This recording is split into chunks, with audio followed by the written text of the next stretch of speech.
Welcome, everybody. Coach Paris here.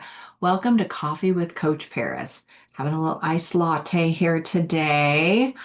I am jumping on today. I'm just in my office relaxing, and I am jumping on to introduce myself and tell you my story. I lost 65 pounds back in 1991, and I wanted to share that journey with you. Probably the number one question that I get from most of my clients is, how am I going to keep it off? And if you're anything like me, you've lost weight and gained weight and lost weight and gained weight, and you have a lot of stories to tell. But one of the things I try to encourage my clients to know is that let's not live in the past, but we do need to recognize the past. So, as I said, I lost 65 pounds with Weight Watchers. I will say that up front. I I'm going to start with my journey in 1991. So in 1991, I was newly married. I had my stepchildren had just moved into our home and we had just bought a new house. So I was very overwhelmed. I was very young. I was only 26 at the time and I was very young. I was very just, I don't know that I wasn't ready for all of it. It was just a lot. And when I first got married to my husband in 1988, I would cook and I would eat half and he would eat half. My husband's 6'1". I'm not. And also, he could use to eat more food back then. So it was an interesting thing. I was eating half and I was gaining weight.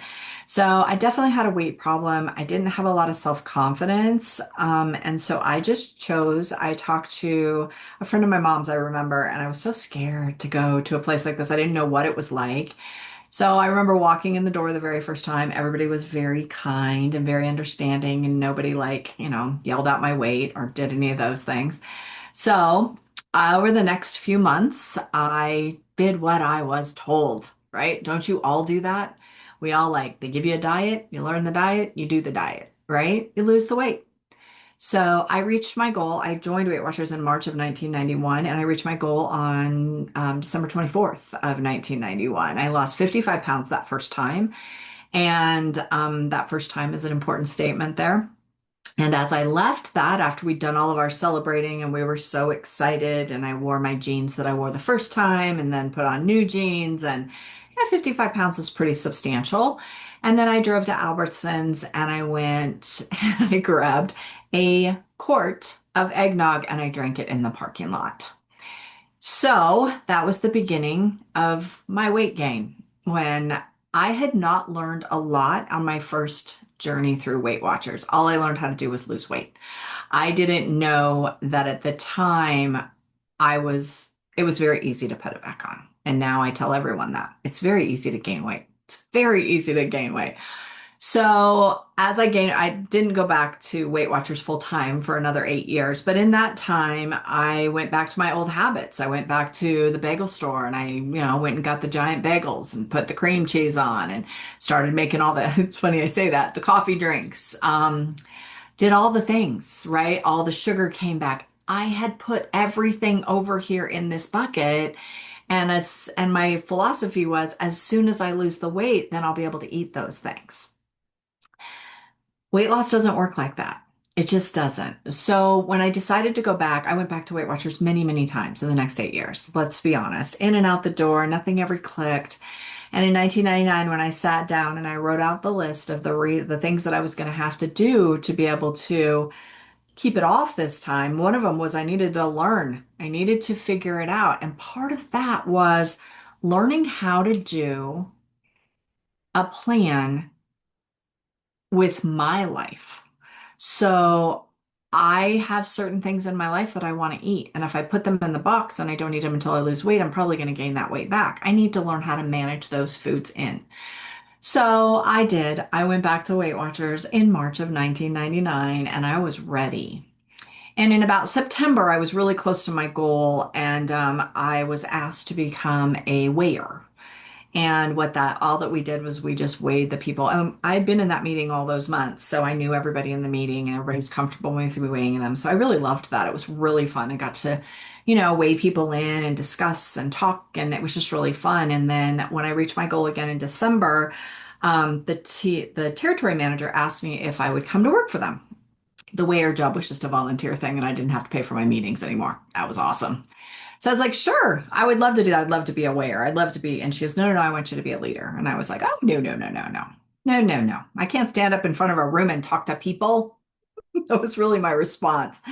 So when I got to my goal, got back to Lifetime, I had lost 65 pounds and I said, I'll be a guide. So I was a guide for about 3 or 4 months and she bugged me every month and said, please, I want you to be a leader. I want you to be a leader.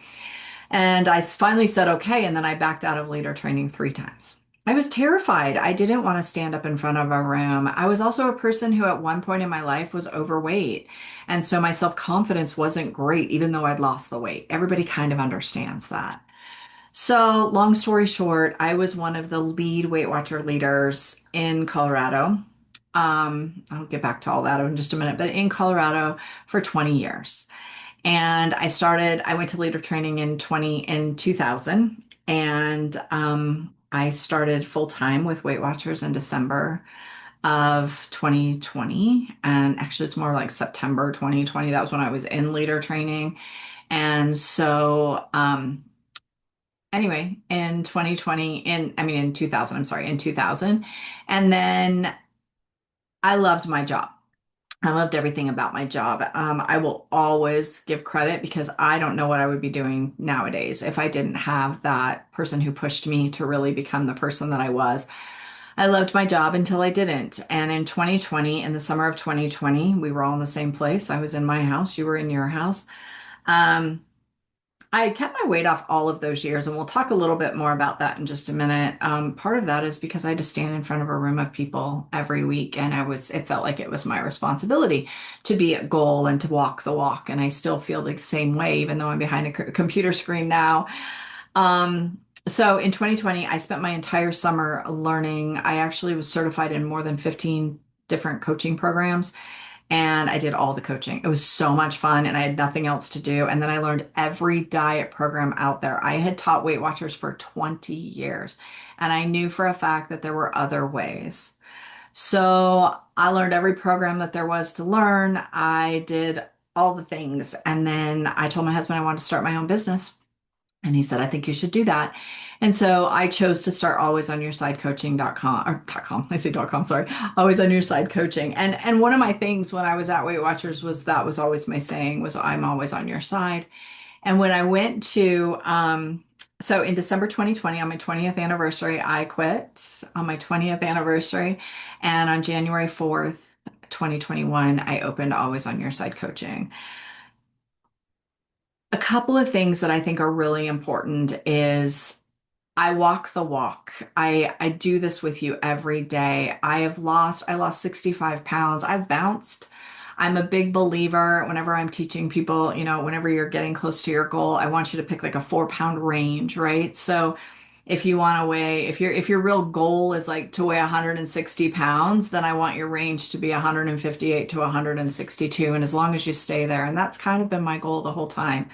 The interesting thing is, do I look the same as I did in when I lost my weight 25 years ago? No, I don't, because I'm older and things change. And that's another part of me is I want to teach people to accept themselves for who they are and accept those changes, but really you still have to work hard at it. And I have to work hard at it.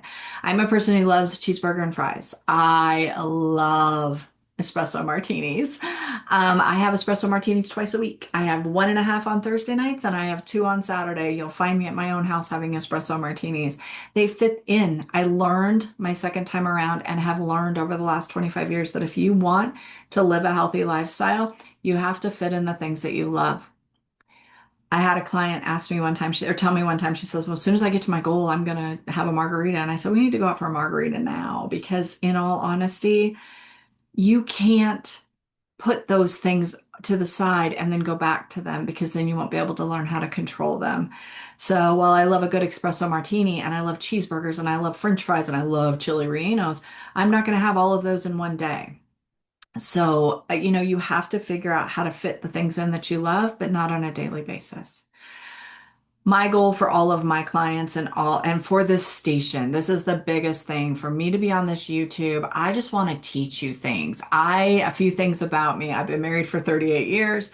I am a prepper and a planner, and not everybody is, and I don't expect you to be. But I want to teach you how to do some things really easy. So sometimes it's going to be in the kitchen, sometimes it's going to be when we're out walking, sometimes it's going to be your mindset. Sometimes we're going to talk about so many different things on here just to help you understand that you're not alone. I have support groups because I love to show people that they are not alone in this journey.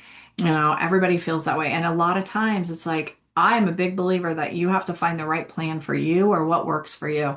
When I wrote my book, The Power of 13, it's the 13 things that I have had to do for the last 25 years to maintain my weight and to live a healthy lifestyle. It's very common sense. There's nothing rocket science in this book at all. And we'll talk about those things. I just feel like we need to make this easier. We need to make meals simpler. I'm going to teach you how to do some things. I am the planner. I'm the person who has the month-long calendar. I don't expect that from anyone, and I don't want people to think that's something you have to do this for the rest of your life. You don't. You can make a menu for 3 days, but you have to have a plan. And like I said, not every plan's going to work for every person, and that's why I learned them all because I do think that it's really important that I have the education so I can help you find your way in talking and doing things on here with coffee with Coach Paris, we're going to talk about everything. We're going to talk about everything. We're going to talk about the hard stuff. We're going to talk about the easy stuff. Weight loss is hard. I'll be the first person to tell you that. It is a difficult road, and I pray every day that you find your right way. The coolest thing is that I've had a lot of people in a lot of support groups and a lot of one-on-one coaching that think they have to do it one specific way because it's the only way that works. And in all honesty, just because this person's doing it this way and they tried it and it worked for them, and if it doesn't work for you, that doesn't mean you're a failure. All that that means is that we need to find your right way. And sometimes that just takes a few little tweaks, honestly. Sometimes it just takes a few little tweaks, but nobody's a failure and everybody has to start somewhere. So while I have clients who work out for 2 hours in the morning, I also have clients who go for a 10-minute walk every day. It doesn't matter. We celebrate everything that you're doing and we push you just a little bit harder to get you to realize what you're really, really capable of. Most of us don't have the self-confidence to do this, especially if we've lost and lost and gained and gained and lost and lost and gained. And the hardest thing is as we get closer to our goal, we start going, oh, well, I always gain it back. Nope, you don't have to this time. You really don't. So, Coffee with Coach Paris is all about teaching you little tips and tricks and little easy ways to think and things to try. If they don't work, cool, we'll find you something else. I read Tiny Habits right at the time that I was starting my coaching business, and my biggest takeaway from Tiny Habits was, what's your easiest way? And I ask my clients that all the time. Well, how can you make this easier for you? Not how can I make it easier for you because I can't do it for you. But how can you make this easier for you?